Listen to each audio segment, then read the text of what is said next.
Hi, Dr. Greg Jantz here. Sleep.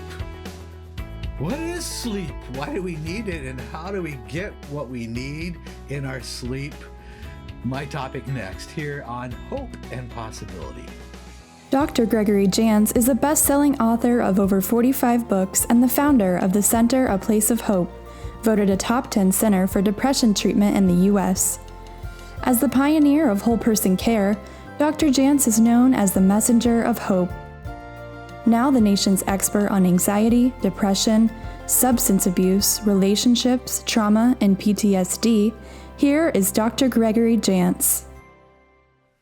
Okay, it was many years ago. I used to work in a sleep research laboratory at the University of Washington in the Department of Physiological Nursing.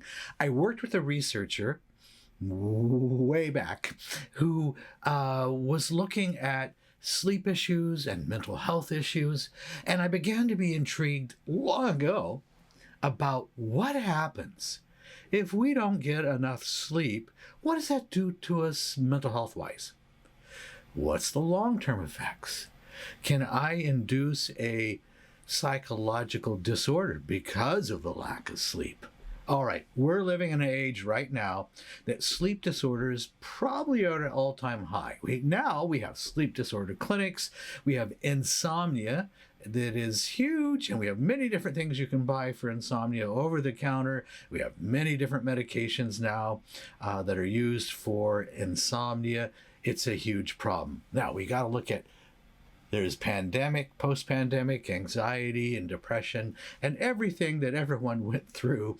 And we've emerged having very, if you will, anxious sleep and great difficulties around our sleep, and waking up in the morning and feeling restful. I want to talk about it because it is tied big time to our mental health. And as you think about this, I just want to add, I got so many notes here. This is so good. Animals sleep too. In fact, if you're a chimpanzee, you need about 10 hours of sleep. If you're a giraffe, you only need about 2 hours of sleep. If you're a human being, look, we want to bounce around that 7, 8 hour mark for most of us. If you are a preteen, a teenager, you need a little bit more. It'd be nice if we could get you to do 10, but this is the time that you're staying up late and you have FOMO, fear of missing out, and so you're up texting late into the night and early morning hours, and you've never gotten an amount of sleep, and the teachers constantly complain about students are not rested, they're not getting their sleep. Okay, so sleep affects us all, and there is the sleep deprivation. And I want to mention, I'm going to make it super simple, but sleep's a way to detoxify the brain. In essence, it's a way of renewal and refreshment. Now, we know that, and even if you look in the Bible, there is a scripture in the Old Testament that talks about getting sweet sleep. Sweet sleep, the promise of sweet sleep, restorative sleep. So this issue of sleep is big. I just want to share, I pulled up more information here on students because this is huge. On weeknights, 20% of students stay up at least once a month, all night. Okay, 35% of our students are staying up till 3 a.m. at least once or twice a week. How do you do that and function? We know that the poor sleepers miss class 3 or more times a week, or they fall asleep in sleep. So, and then what happens is students as well as adults, we start to use alcohol, oftentimes cannabis or drugs of some sort, in order to fall asleep or to try to regulate our sleep. And if there's any one thing that will definitely mess up your sleep cycles, it is use of alcohol. You drink alcohol, you feel a hangover the next morning, you condensed, you didn't get enough of that rapid eye movement sleep, that REM, that important stage of sleep. Now, we have to be careful because many people go, I'm not sleeping well. I go to my primary care physician and they write me a prescription for a medication, and that medication is so I can go to sleep, hopefully stay asleep. So many of the medications will put you to sleep, but they may decrease the amount of REM sleep.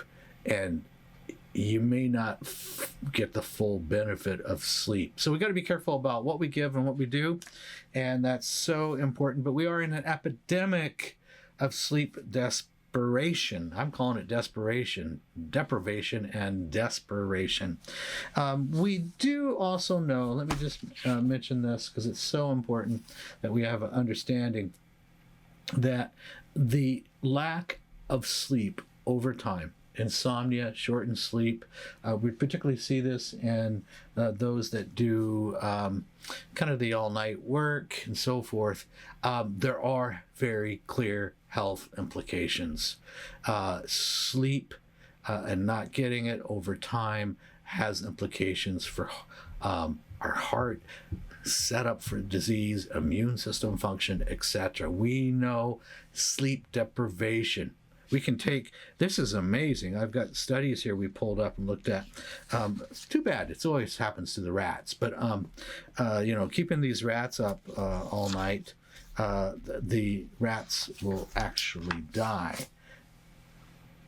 Over time, it takes a little bit of, torture them and keep them awake. So that's what sometimes we end up doing with ourselves. We've been under lots of chronic stress, high anxiety, depression. You may lay in bed and 4 hours have passed. And the word that comes to my mind is it's torturous. And it keeps you from really being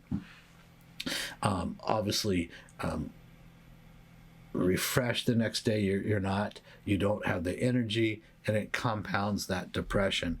So it is now, and I'm pull this up to look at this, sleep deprivation is a worldwide major problem. Studies are showing, and I look at this, it goes, some estimates of about 80% of the world's population is having sleeping issues. My goodness, what is going on, right? So the pre-sleep routines, the hygiene we do before our sleep, that's so important. Begin to create routines. It is going to take, there's something called our circadian rhythms. It is going to take some time to readjust those circadian rhythms. It's 6 days, it's 7 days, and it may be longer. And the circadian rhythm is that clock that tells your body when to go to sleep and stay asleep, hopefully. We realize that there are periods of time where we all have stress. Something happened, and your sleep cycles are thrown off. I think that's life. We just can't live in that for a long time. What we know is lack of sleep over time. Okay, let's just look at it. A depressed brain, a anxious brain, a brain that you will begin to develop even symptoms of paranoia. It's like you are so hyper vigilant, and you will begin to misinterpret things and people, and there is usually a more withdrawn, more isolation that you want to do when you have lack of sleep. Your personality will change. I mean, your mood is greatly affected. You will seem like a different person, and everything gets misunderstood and distorted over a period of time with the lack of sleep. All right, now here's just some symptoms to be aware of. Tiredness, daytime sleepiness, of course. There is a sleep disorder called narcolepsy, and it is a sleep disorder that you just can't keep yourself awake during the day. And sometimes it seems like students may have that, they can't stay awake. But this is a more serious disorder that relates back to brain function, that you just can't stay awake. Nervousness, irritability, low ability to handle any form of stress, obviously concentration. If you're sleep deprived, you may be staring at the computer going, what was I doing? And you can't focus, you can't make decisions, you can't concentrate. Physiologically, it's going to diminish any sort of sex drive. And your body is a heaviness. It feels like an emotional weight and heaviness. You can sense that your immune system is really trying to work hard here, but frequent infections for a person that's had a lot of sleep deprivation. We know that clumsiness, distractibility, I've got a whole list here. People are more prone to accidents.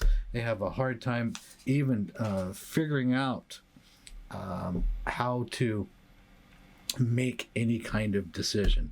All right, there is, and you can Google this, get it easy, but there's a nice little sleep scale, and this is related to daytime sleeplessness. It's called the EDS, but I want you just to be aware it is the Epworth scale. Google the Epworth, take this little test, EPWORTH. And that's just a place to begin to gather more information. Okay, not sleeping well over time, inflammation, body inflammation goes up. We know that insulin resistance, this affects everything. Prediabetes, hypertension, not enough sleep, blood pressure goes up. We know that, of course, decreased memory, the ability to focus and put anything in that short-term or long-term memory gets greatly distorted.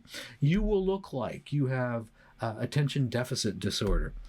You will find yourself that you cannot tolerate the simplest little pain as well. Now, I'm talking about insomnia, but on the flip side, there is what we want to just look at is too much sleep.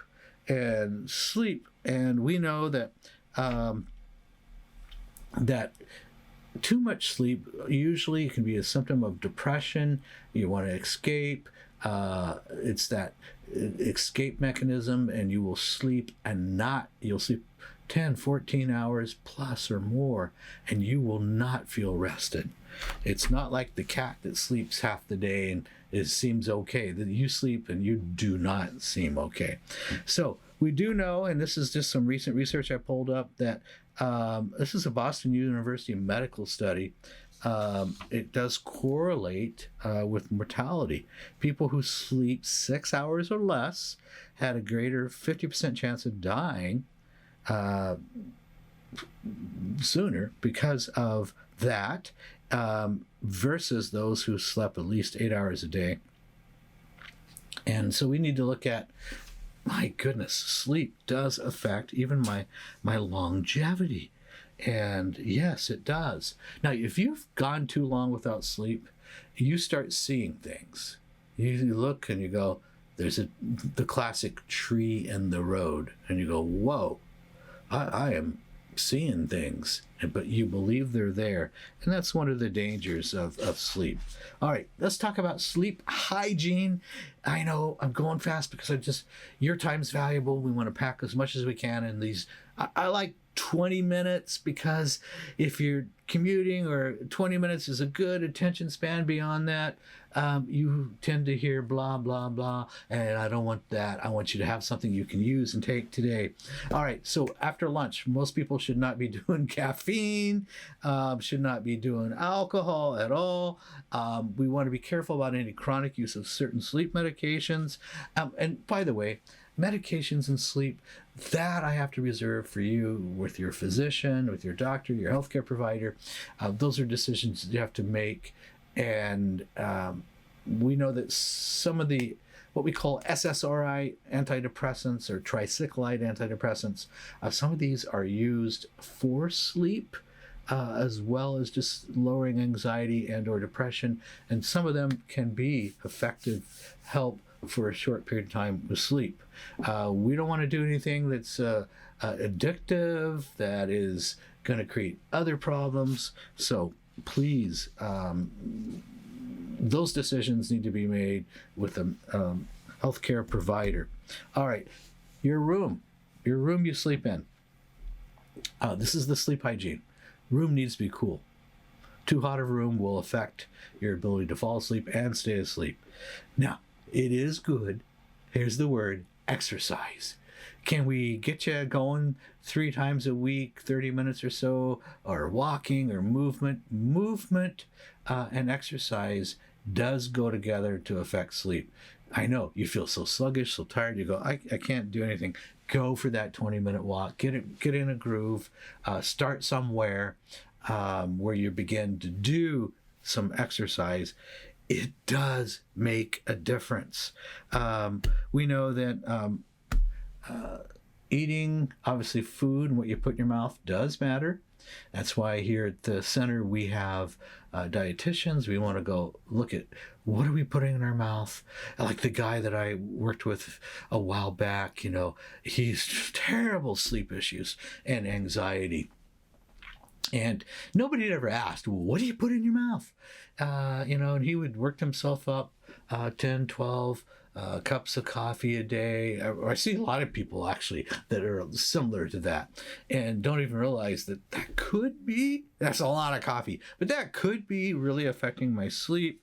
And caffeine tends to what we call rinse out B vitamins. B vitamins are for the nervous system and emotional health. So what you put in your mouth does matter. Sugar is not helpful for sleep, not at all. So, all right, I want to mention restless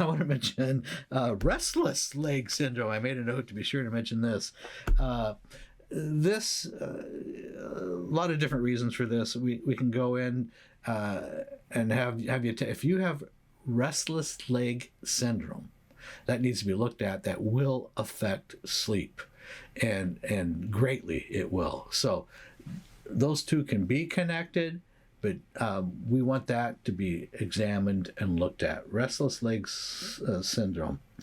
Wow. Then I want to talk about sleep apnea. Sleep apnea, if we tend to be overweight, we could be more prone towards it. But that basically is when usually it's what we call obstructive sleep apnea. Your tongue is good in there, and you're snoring, and you're all of a sudden you stop breathing, and then some time passes, and suddenly you gasp for air, but you're still asleep, and you just go through the night with sleep apnea. Very high blood pressure, depression, anxiety. Sleep apnea has both physical or medical complications as well as emotional. Be tested for sleep apnea. There's another kind of sleep apnea that is more obstructive is easier to treat. Obstructive sleep apnea, sometimes so many dentists make these now. The mouth guards that you put in your mouth at night to prevent, keeps the tongue in place, so forth, prevent that obstructive sleep apnea. So if you're going through a really significant time of stress, you may experience some sleep apnea. There can be seasonal. Sometimes some people, I sleep on my stomach, I don't. If I sleep on my back, I do. And there's simple sleep test that can be done. We do generally a sleep study. It's kind of, I'm not sure why we still call them sleep studies. They're really a sleep test, but a sleep test where we hook up, we measure your oxygen level. We don't know, does that drop during the night? We measure respirations and breathing. We measure if your breathing stops during the night. We got to get a good sense of what is going on as you're trying to sleep that could be interfering and adding to some mental health struggles. Alrighty. So that's, obstructive is the tongue. And then the central sleep apnea is some function, something is internal in the brain that's causing it. It's a little more rare. Most commonly, we see obstructive sleep apnea. Okay. Now,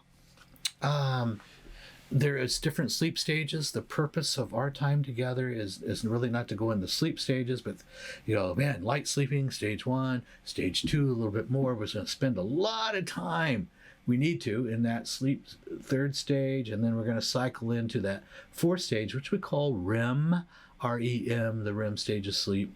And there's a cycling of moving in and out of that. Sometimes a person will be in that. Maybe it's for 90 minutes or shorter, but there's a cycling stage 3 and 4 that needs to occur. Let's say a person has drank a lot of alcohol. That's not happening. You wake up, I'm not rested, I don't feel good, my mood is bad. Okay, it's interrupted the sleep cycles. All right, so let's just say that most folks go, I need more sleep. All right. Sometimes we need to restore emotional or mental balance. Other times we need to restore chemical balance. And one of the things, and in fact, I put together a wonderful little handout called Need More Sleep, and what you can do, even from a supplemental point of view that can be helpful. Now remember, could be a lot of reasons why I'm struggling with sleep. So I've got to really address the root and core issues.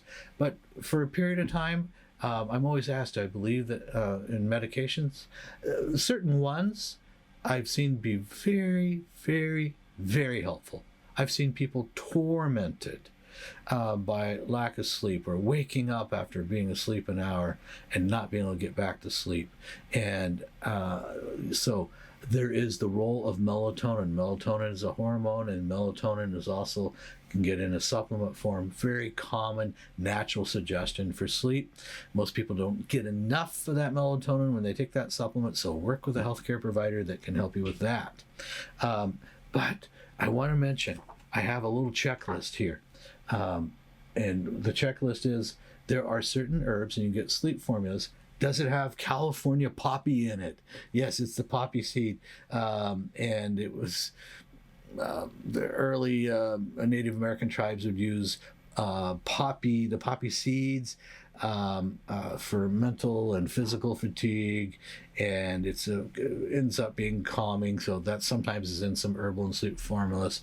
And then hops. You've heard of hops? Hops is an herb that cleanses the blood, helps settle the stomach, and it's used a lot with anxiety, natural for anxiety, restlessness, as well as insomnia. And then there's something else I just want to mention: lemon balm. Lemon balm, calming, sedative effects, sometimes used with anxiety and depression and sleep problems. So we look for these herbal formulas that may have some other things in them, but have the California poppy, the hops, the lemon balm, just to make sure things are complete. Now, here's and I say it's time to turn this around.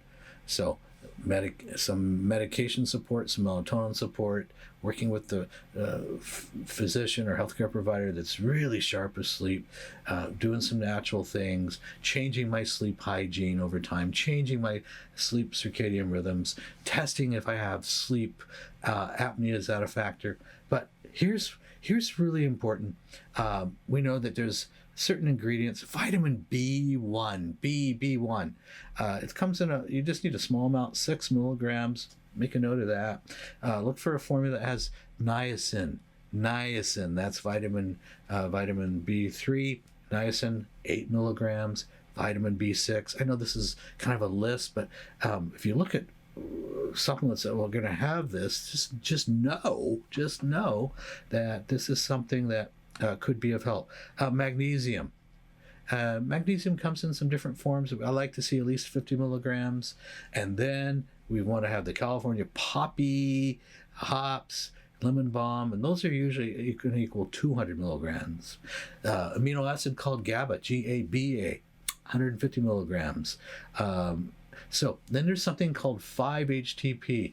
It is in essence, an amino acid that the body takes and manufactures that brain chemical called serotonin. So we got to have good serotonin levels. But still, there are natural things that you can do. I like a formula that comes through a company called Red Remedies, Red with 2 Ds, REDDD, and then Remedies, and it's called At Ease. So there are some good natural products. Again, I'm going to say work with a healthcare provider that can put together a plan, because maybe initially if my circadian rhythms and my sleep is so bad, and maybe you're noticing there are nightmares or night terrors, there's just a lot going on for you. So we need to do this strategically and carefully. That's where there may be a medication piece, there may be a counseling piece, there may be some exercise piece, nutrition. I'm going to throw in the prayer in there as well. And then some of the natural supplementation that we can do. There's even nutrition IVs that are growing in popularity because we can put some calming amino acids, and the doctor doing the IVs can kind of customize based on your needs, and that also can be very helpful. All right, insomnia, sleep. Let's all work on, because we're in a sleep pandemic, insomnia pandemic. Well, the pandemic created a lot of problems, created the highest anxiety we've ever seen, highest depression we've ever seen, the more addiction than we've ever seen, and it's created despondency and despair for many, as well as we have a sleep loss epidemic. So that's why I want to talk about this today. Let's improve our sleep. Just think about, wow, if I did this, how am I going to feel? How's my energy going to be even over the next, as I get this down 90 days?